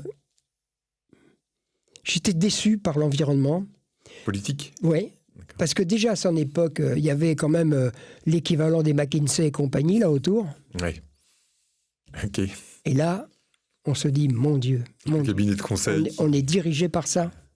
Quand ils ont vendu à Jacques Chirac l'idée d'avoir comme grande préoccupation nationale la sécurité routière, ce qui est beau, c'est légitime. Mais il faut voir comment ils l'ont argumenté. En disant, monsieur Chirac, quoi qu'on fasse de bien ou de mal, on va être gagnant. Et on va vous expliquer comment, monsieur. Les constructeurs, on était à 18 000 morts. Les constructeurs automobiles vont faire de tels progrès en sécurité active et passive, l'amélioration des routes, les progrès de la médecine d'urgence, qui progressent toutes les semaines, hein, vont arriver d'une façon vertigineuse à la descente du nombre de victimes. Par contre, nous, il faut qu'on cristallise notre intervention, alors qu'on y sera pour rien. Comme ça, hein, alors qu'on y sera pour rien. On ne prend aucun risque sur ce dossier. Et pour ce faire, la seule chose contrôlable, c'est la vitesse. Ok. Ouais. Et on va inventer les radars automatiques. Eh oui. Ça fait 40 ans que la vitesse est au centre de tout. Voilà. Ouais. Parce que c'est la seule chose contrôlable, mécaniquement, automatiquement. Voilà. Et on va leur dire qu'en réduisant la vitesse, à force de rabâcher tout ça, même le plus grand des mensonges, ça devient une vérité, quand c'est rabâché toute la journée. Et les gens y croient, hein. Sauf que quand on regarde ça un peu en détail, où on voit que la vitesse moyenne en Allemagne, et sur les autoroutes et partout, qu'ils ont 40 millions de voitures en plus que nous, je crois, c'est un truc énorme, hein, et qu'ils ont 1000 victimes par an de moins, on peut se poser des questions sur le fond de la stratégie quand même. Hein. Est-ce que les Allemands ne sont pas un peu plus disciplinés aussi que les Français ? Pas du tout. Non. D'accord. C'est simplement que la réglementation est imaginée en Allemagne non pas par l'administration, mais par la DAC, qui est une organisation d'automobilistes ultra puissante, faite par des professionnels, et qui définit les règles. Et c'est avalisé évidemment par les pouvoirs publics. In fine. Après. Mais avant, c'est imaginé, non pas par l'administration. On sait tous aujourd'hui que l'administration française, dans tous les domaines, ils sont totalement à la ramasse. Chaque fois qu'ils mettent le nez quelque part, c'est mort. Mais faut pas. Non, faut appeler. Il faut dire il faut mettre des mots sur les choses. Hein. Beaucoup de démagogie. Oui. À chaque fois qu'ils mettent le nez. Moi, je veux changer mon passeport. On m'explique qu'il faut 8 mois. Ouais. Non, mais attendez. On va à l'hôpital. On voit tout de suite où. On met ses enfants à l'école, on voit ce qui se passe. Dans tous les domaines, l'administration française est complètement obsolète. complètement à la ramasse. Et évidemment, comme la réglementation routière, c'est la caricature d'une réglementation qui ne marche pas, comme on vous demande de respecter des choses complètement ubuesques sur la route, ben les gens ne respectent pas. Ils sont rebelles de fait. Si on leur demande, comme en Allemagne, de respecter des choses respectables, ils respectent. Je vous garantis qu'en Allemagne, tout le monde respecte. Hein. Ah ouais. Et en plus, plutôt que de mettre des machines, des radars, en Allemagne, c'est des motards qu'il y a sur la route. Et ils font de la pédagogie. Quand vous êtes pris la main dans le pot de confiture à faire une connerie, d'abord, vous ne pouvez pas dire que vous n'avez pas vu la réglementation, parce qu'elle est tellement lisible, tellement évidente, que vous la respectez. C'est le contraire de la France. Moi, je défie quiconque aujourd'hui de dire « je respecte à la virgule près la réglementation routière ». C'est juste impossible. Moi, j'étais ami avec Bruno Le Maire. Parce qu'au moment où il y a eu cette espèce de... comment dirais-je, de scandale politique, on peut appeler ça comme ça, où M. Fillon a été pris dans des histoires, etc. Il n'a pas plus... Mais en amont de ça, Bruno Le Maire et François Fillon voulaient qu'on reconstruise l'intégralité du code de la route. D'accord. J'ai travaillé avec Bruno Le Maire là-dessus. Tout s'est arrêté parce qu'il y a eu l'affaire Fillon, etc. Ouais. Mais ils sont tous conscients que le code de la route, c'est comme le code du travail, hein. D'accord. C'est un empilage de systèmes administratifs qui ne sont pas cohérents. Est-ce qu'il n'y a pas les lobbies aussi ? Du coup, les lobbies forcément des accidentés de la route qui disent que c'est la vitesse, etc. C'est anecdotique, c'est pas ça qui D'accord. compte. Non. Okay. C'est anecdotique. Franchement, les pouvoirs publics donnent la parole à ces lobbies d'associations de victimes parce que ça donne le change. D'accord. Ça donne le change, voilà. Okay. Mais c'est anecdotique, c'est pas ça. Le vrai problème, c'est refaire une réglementation qui marche, mettre des limitations de vitesse en adéquation avec la modernité, parce qu'aujourd'hui, on le voit quand même, hein, les chiffres sont très très très significatifs. Sur autoroute, quand il y a des accidents, c'est quasiment jamais dû à la vitesse, c'est dû à l'endormissement. Et l'endormissement est dû en grande partie à une vitesse totalement inadaptée pour le cerveau humain. Moi, j'ai fait des tests avec le CNRS, hein. Okay.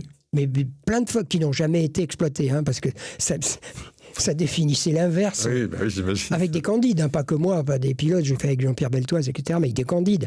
Et on s'est rendu compte qu'à 130, les gens déconnectent. Le cerveau n'est pas interpellé par une action importante.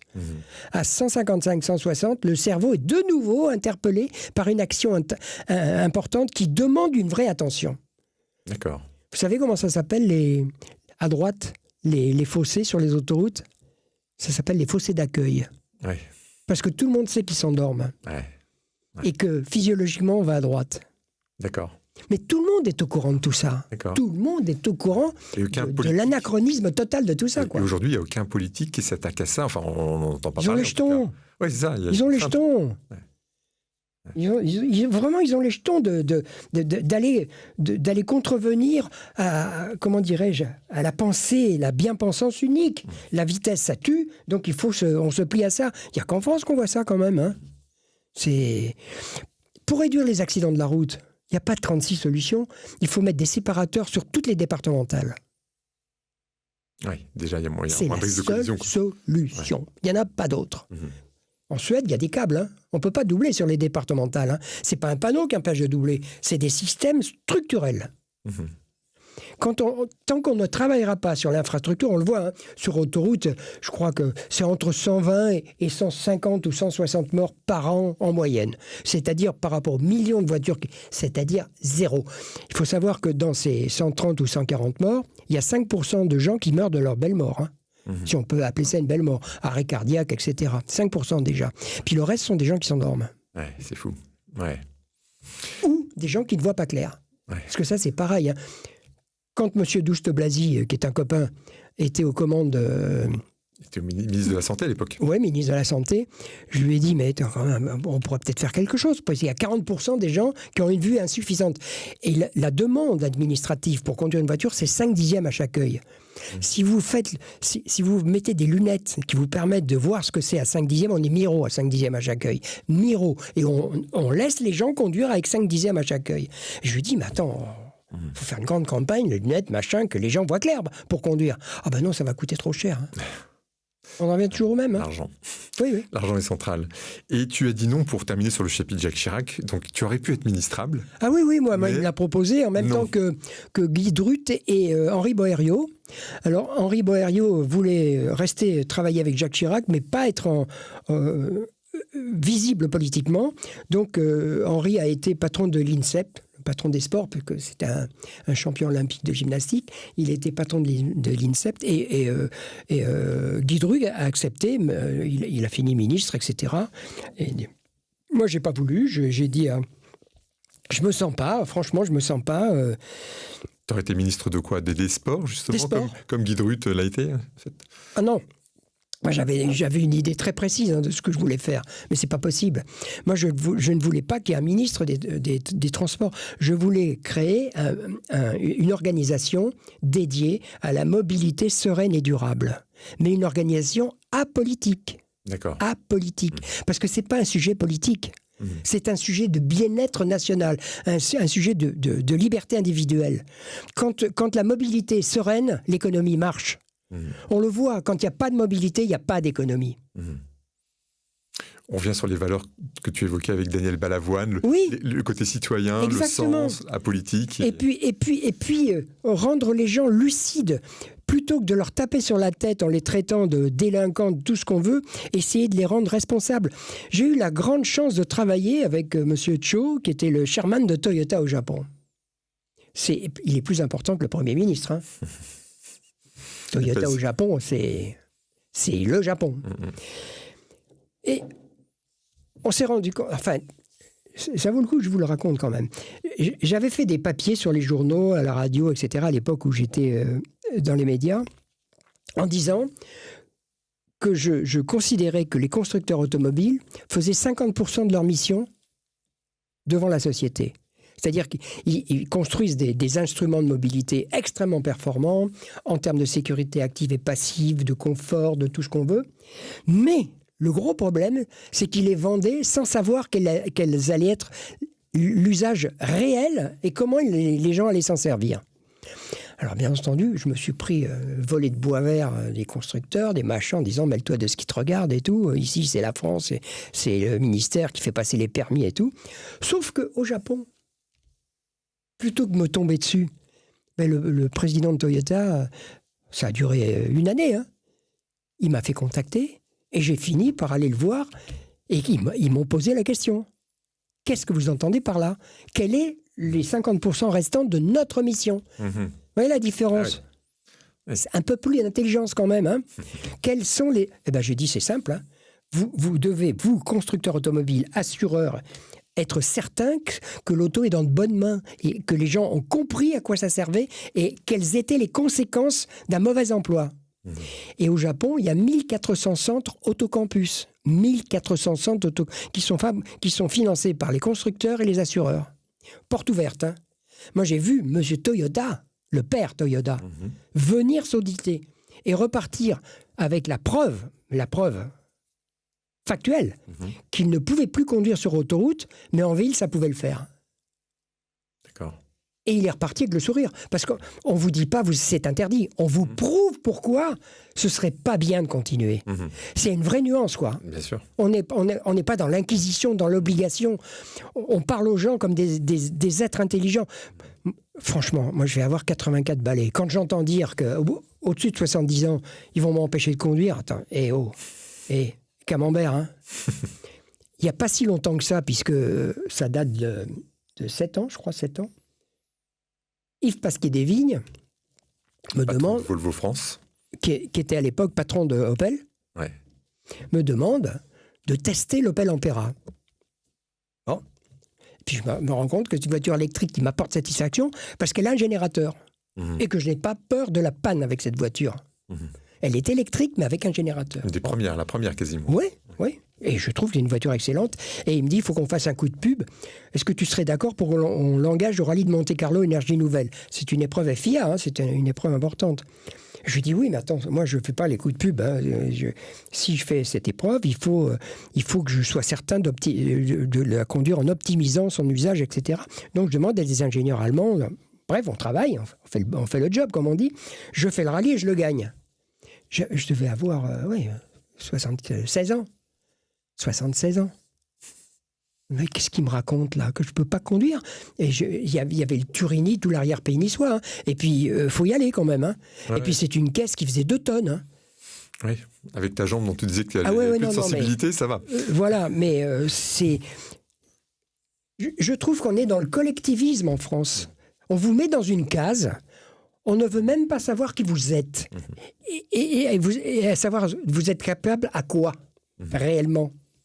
Les règles pour tous. On vous tue, on tue votre vie, des règles, la même règle pour tout le monde. Ben moi, je ne suis pas d'accord.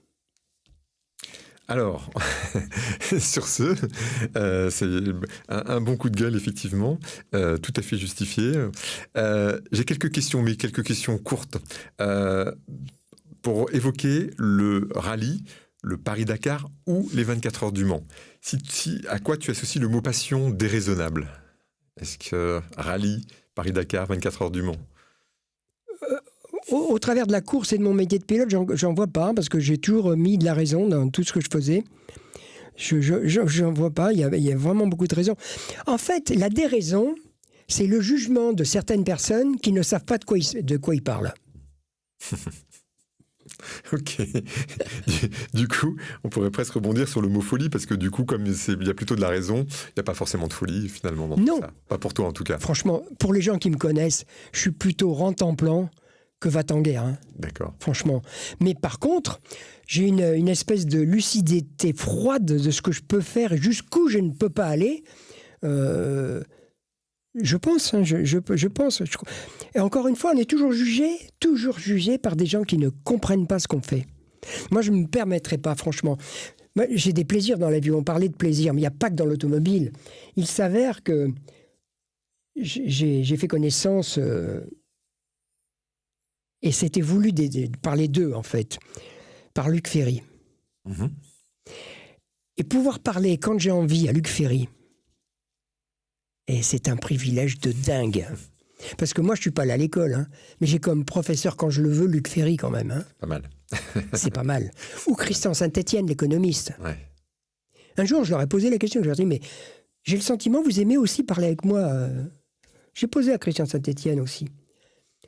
Il me dit, mais Bernard, t'as pas compris.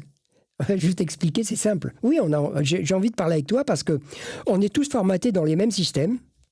Luc Ferry, tout le monde, les mêmes systèmes, les grandes écoles, les machins, les trucs. Et on a juste oublié le sens du mot. Le plus important, c'est le bon sens. Et pourquoi tout le monde l'a oublié, ce mot bon sens? Parce qu'il n'est pas quantifiable sur un tableur Excel. On est d'accord, j'ai rien à répondre. Peut-être le mot éprouvant, par contre. Peut-être qu'il peut s'adapter rallye, 24 heures, Paris-Dakar, le mot éprouvant. Épuisant. Alors, voilà, épuisant, moi ça m'arrangeait parce que comme je savais que j'avais une condition physique, j'ai eu quand même cet avantage, on n'en a pas parlé, mais c'est un avantage énorme que j'ai eu sur tous. Hein. C'est que j'étais passé par le bataillon de Joinville, la médecine sportive militaire. Il faut savoir qu'à l'époque, le mot médecine sportive n'existait pas dans le civil. Mmh. Il n'y a pas de médecine sportive, ça n'existait pas. C'était embryonnaire, ça ne marchait pas. Les militaires étaient très avancés déjà en médecine sportive, hein, vraiment très avancés. Et j'ai eu cette formation, ils m'ont suivi après coup quand j'ai commencé à être pilote auto, ils m'ont suivi. Et j'avais cet avantage incroyable d'avoir une préparation physique, psychique et psychologique qu'aucun n'avait. Et ça a fait la différence vraiment. Hein. Ok. Vrai ou faux? Il faut vivre sur les chapeaux de roue. Ah oui. Ah oui, parce que c'est pareil. Dans le monde politique, on parle de tout, sauf de la notion et de l'élément temps nous restant à vivre. Chaque seconde qu'on me vole, c'est une seconde qu'on me vole pour mon restant à vivre. Mmh. Et quand je vois qu'on ralentit les gens en leur disant que c'est bien d'être au ralenti, on leur ment, on les trompe. Les gens devraient être toujours en accélération, en performance, pour pouvoir s'arrêter quand ils le souhaitent. Mais pas quand on leur dit. Pas quand on leur dit. Très clair. Il ne faut jamais dépasser la ligne jaune. Exactement. Ah bah oui. Non, mais je suis respectueux. Il faut savoir que ma fille est docteur en droit et notaire. Hein. Donc le droit, moi je suis plutôt de travers. Elle est vraiment dans le droit. Et mon petit-fils, dont je suis hyper fier, un de mes deux petits-fils, qui a 22 ans, il est notaire stagiaire, mais notaire. Et je suis extrêmement fier d'avoir des gens qui sont aux antipodes de ce que je suis moi, dans ma famille, dans ma propre famille. Je trouve que c'est un plaisir incroyable. Il faut savoir prendre les bons virages dans la vie. Oui, alors, et moi je les ai pris, hein. Franchement, j'ai eu des opportunités. Et souvent, je me suis dit, mais comment tu as pu prendre cette ficelle et la tirer après ? Pourquoi je me suis arrêté en forêt de Fontainebleau, sous la flotte, un matin à 4h30, pour prendre Michel Loiseau ? Pourquoi ? Le hasard n'existe pas. Pourquoi ? Combien ? Mais je me la pose encore la question. Pourquoi je l'ai fait ? Et pourquoi ça m'a entraîné dans une autre vie tellement privilégié, parce que il n'y a pas une fois, tous les matins quand je me lève, je me dis, mais putain, tu ne te rends pas compte du privilège que tu as eu d'avoir cette vie quand même.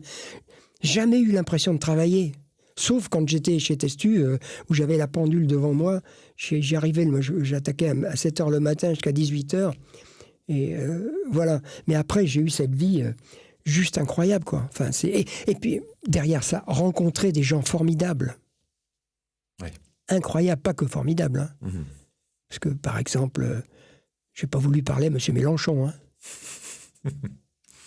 Vous voulez que je vous raconte pourquoi ? Non, mais je vais le savoir, je sens. Alors, il était ministre des apprentis. Il a été ministre, hein, M. Mélenchon, des apprentis. Parti socialiste à l'époque. Il était député à Corbeil, dans le coin. Donc, et je demande un rendez-vous à son cabinet, parce que je voulais lui vendre un dossier qui me paraissait et qui me paraît toujours être un dossier indispensable pour les jeunes. Je voulais que dans tous les centres d'apprentissage en France, les gamins sortent apprentis avec le permis de conduire professionnel, véhicule utilitaire léger. Mmh. Parce que comment peut-on espérer trouver du travail si on n'a pas son permis de conduire ? Compliqué. Et qu'on n'est pas capable de conduire une camionnette ? Comment peut-on l'imaginer ? Donc je voulais lui vendre cette idée, il n'a pas voulu me recevoir. Il connaissait le sujet ? Je ne sais pas. Mais quand on est ministre, qu'on le connaisse ou pas, on veut le savoir, on veut connaître le sujet. Mais non, mais c'est le dédain, hein. C'est le dédain quand même, on est ministre. Qu'est-ce qu'il me veut celui-là ? Et un jour, je l'ai, un matin avec Stéphane Paoli, on l'a comme invité politique à Radio France, sur France Inter. Et à la sortie du studio, son directeur de cabinet vient me voir et me dit Monsieur le ministre aimerait parler en tête-à-tête avec vous. Et il était derrière, je le savais. Et je lève la voix, j'ai dit non, à une époque où j'avais vraiment un dossier important à lui vendre, il n'a pas voulu me parler. J'ai plus du tout envie de lui parler maintenant. Et le panard. et ce sont des petits plaisirs, quand même.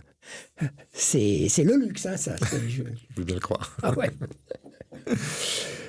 Aujourd'hui, tu es auto ou scooter ? Scooter. Ouais. Ah ouais. Ah oui. C'est le bonheur. Ouais. Ça, c'est pareil. À chaque fois que je vois des gens qui me disent « Putain, tu fais du vélo, tu fais du scooter dans Paris, mais c'est pas raisonnable. » Mais je lui dis « Mais j'ai pas envie d'être raisonnable non plus. Hein. J'ai envie juste de vivre. Et je ne veux pas m'empêcher de vivre parce que j'aurais peur de mourir. » Ça, c'est une de mes devises. Hein. Okay. Et quand il y a eu le Covid, ça a été terrifiant. Parce que moi, le matin, c'était au mois de mars, le premier confinement. Le matin, au lever du jour, comme d'habitude, et comme tous les jours, j'étais sur mon vélo et je tournais autour du parc de Sceaux, j'allais à droite en vélo. Au bout de 2-3 jours, ils m'ont arrêté, les flics. Et puis le 4e jour, ils tournaient la tête de l'autre côté. Hein. Parce que je leur ai dit, si vous voulez me tuer, empêchez-moi de faire du vélo. Là, vous aurez... Je veux vivre, moi. Je veux simplement vivre. Et là, on parle presque de cri du cœur dans ce que tu viens de dire, je veux vivre. Mais est-ce que tu avais une insulte ? Ça, c'est la question pas la plus intéressante. Mais est-ce que tu avais une insulte si tu cassais le moteur, si tu en avais ras-le-bol ? Est-ce qu'il y avait une insulte un lâchage quand tu étais en voiture ? Quelque chose que tu criais ou tu étais stoïque ? Non, j'étais stoïque. Oui, non, je pense que j'ai toujours été assez réservé, assez stoïque. Non, j'avais pas d'animosité. ça vient aussi du fait que je me suis toujours culpabilisé. S'il m'arrivait un truc imprévu, j'avais toujours au fond de moi-même, sans le dire d'ailleurs, hein, le sentiment que c'était de ma faute. On n'est pas obligé de le dire pour se culpabiliser. Ouais. Mais l'air de rien, c'est... Je sais pas si c'est bien ou mal, mais j'ai toujours eu ce sentiment d'être coupable quand il m'arrive quelque chose une merde, quoi. Je t'avais demandé d'apporter un objet symbolique que tu dois avoir pas très loin. Et j'en ai pas. Mais tu me disais c'était peut-être le casque finalement, le casque de moto. Ah oui, mon casque de scooter. Ouais, donc on n'a pas besoin de le montrer, on sait ce que c'est qu'un casque, mais c'était un objet symbolique finalement. Oui, mais parce que j'ai passé mon temps avec un casque sur la tronche. D'abord le vélo. Au départ, il n'y avait pas de casque à vélo. Ouais. Après, il y a eu le casque à vélo. Après, il y a eu évidemment la voiture. Mais je n'ai rien conservé. J'ai pas de casque, j'ai pas de combinaison, j'ai pas tout ça. Tout ça parce que je voulais pas que mes petits-fils voient d'où je venais. J'avais pas envie qu'ils viennent dans l'automobile. Vraiment pas, quoi. Il n'y a pas de photos chez moi, il n'y a pas de coupe, il n'y a pas de... Il y a aucune trace de ma vie passée. Ok, on va peut-être s'arrêter là. Merci beaucoup Bernard Darniche d'avoir accepté l'invitation de notre podcast à 300 à l'heure. C'est une grande fierté pour toute l'équipe de t'avoir reçu. Un privilège vraiment de replonger dans toute cette grande histoire de l'automobile. Merci à l'équipe de Trajectoire Média, Nicolas, Eva, Pauline, Mathéo et Régis qui ont effectué un magnifique travail en amont et qui ont permis la réalisation de ce podcast. Merci aux équipes techniques, comme d'habitude, de notre studio partenaire Sonacom. Merci de suivre Trajectoire Média sur toutes les plateformes, Instagram, YouTube, Spotify notamment, dans lesquelles s'insère notre podcast à 300 à l'heure. Et mettez des commentaires, c'est important pour nous. À 300 à l'heure se termine et cette vitesse, comme le dirait Bernard, c'est uniquement sur les circuits. Sinon, soyez prudents et faites attention aux autres sur les routes. Une vie, c'est sacré. Merci beaucoup Bernard. Qu'est-ce qu'on peut te souhaiter maintenant de faire partie du peloton du Tour de France qui va arriver? Moi, à 84 balais, là, j'attends plus rien. Par contre... Vraiment, je serais heureux de partir en ayant le sentiment que les pouvoirs publics ont compris ce que les citoyens attendent. Une responsabilité individuelle, qu'on leur montre, qu'on leur définisse les choses, mais d'une façon pédagogique, et qu'on arrête de les prendre pour des abrutis, quoi. Bon, qu'on les rende responsables de leur propre vie. Les présidentielles 2027, c'est dans un an. J'espère que le message sera entendu. On le fera passer en tout cas. Merci beaucoup Bernard. Merci.